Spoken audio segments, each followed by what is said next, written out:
conçu à la fin de la guerre pour remplacer le char Saint-Chamond et participer aux grandes offensives prévues en 1919. Le char lourd FCM-2C est fortement armé, devait pouvoir traverser des tranchées de 5,20 m, équivalent d'une écluse des canaux du nord de la France, et écraser les points d'appui ennemis sans l'appui de l'artillerie. Les chars 2C furent utilisés dans les documents de propagande où leur masse écrasante impressionnait le public tant français qu'allemand. Sa masse trop importante éprouvait profondément sa mécanique, lui imposant des déplacements par voie ferrée. Lors de l'entrée en guerre de la France dans la Seconde Guerre mondiale, 8 chars étaient en service. Le 12 juin 1940, 8 chars stationnés dans les bois au nord de Brilly reçoivent l'ordre d'embarquer sur voie ferrée. 2 chars tombent en panne à Mainville et 1 à Pienne. Les 6 chars restants embarquent le 13 dans la gare de Landres à bord de 2 trains. Dans la nuit du 13 au 14, ceux-ci subissent un bombardement imprécis de l'aviation italienne. Bloqués sur leur wagon, ils durent être sabotés par leur équipage le 15 juin 1940 à 19 h, alors que les trains qui les transportaient se trouvaient coincés dans une courbe derrière 5 autres trains, eux-mêmes bloqués par un convoi de carburant en flammes à l'entrée du village de Meuse. Un seul char dont la mise à feu des charges n'avait pas fonctionné, le numéro 99, a été pris par les Allemands et envoyé en Allemagne, dans la région de Berlin. Une rumeur dit qu'il a été récupéré par la Mer Rouge à la fin de la guerre et envoyé en URSS. Très moderne dans sa conception générale, le char 2C avait de gros défauts, qui expliquent aussi sa faible notoriété historique. Ce sont sa masse, sa fiabilité, sa lenteur, sa consommation et les contraintes de son déplacement logistique. Une des raisons de peu d'intérêt qui souleva le 2C est un de sa mécanique peu fiable. Le 2C se caractérisa par un taux de disponibilité incroyablement bas, moins de 60%. Les premiers moteurs allemands Mercedes étaient faibles, et les Maybach, qui les remplacèrent, étaient certes puissants, mais l'assemblage n'était pas réussi. Les mécaniciens français de l'infanterie ne mirent aucun enthousiasme à entretenir les moteurs issus de l'industrie allemande. La vitesse maximale du 2C était de 12 km/h. Cela résultait de sa masse, mais surtout de l'absence de suspension.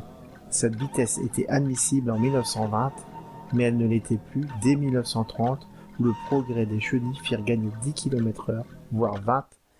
Le 2C était alors inapte à son rôle, et il constituait une cible de choix.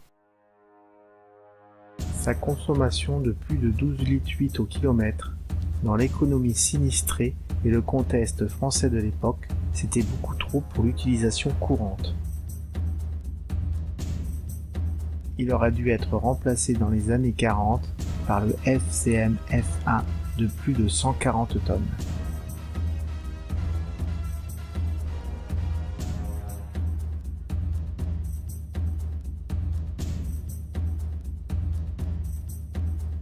Le FCM F1 ou FCM modèle Forteresse 1 est un char de rupture ou char super lourd destiné à briser les lignes blindées et fortifiées ennemies.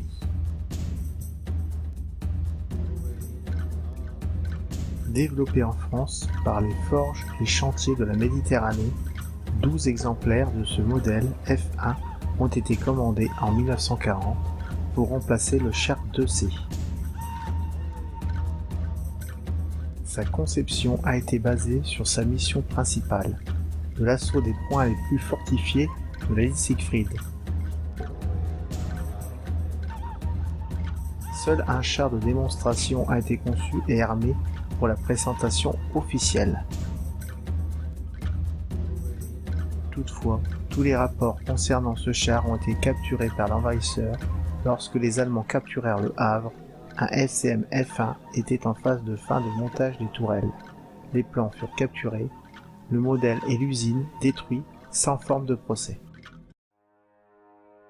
Les plans furent utilisés par les Allemands qui auraient basé leur Panzerkampfwagen Mammut VK7001, dit ensuite Tiger Maus, ou Panzerkampfwagen UI Maus sur le concept, puis le Lowy VK7201, tout en variant les angles de blindage et changeant 2 tourelles par une seule pour un armement plus conventionnel selon les politiques militaires.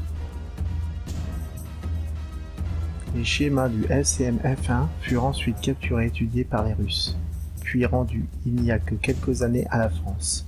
Ce concept de super char lourd maintenant révolu. Le char était massif avec 139 tonnes, un équipage de 9 hommes, 10 mètres de long sur 3 de large, un blindage feuilleté répartissant l'impact de la munition sur la totalité de sa surface, amenant non seulement la perte de pénétration de cinétique, mais retournant une partie de la puissance d'impact contre la munition elle-même en la freinant. 120 mm de front et arrière, 100 mm de flanc, pouvant encaisser jusqu'au tir de pièces d'artillerie de 15 cm ou anti-char de 128 de la ligne Siegfried et des plus hauts calibres allemands de l'époque. Sa puissance propulsive était développée par 2 moteurs de 550 chevaux amenant ses 139 tonnes à 24 km/h sur route, mais également à une perte infime de vitesse en montée. Par contre, sa mécanique empêchait toute accélération dans les descentes.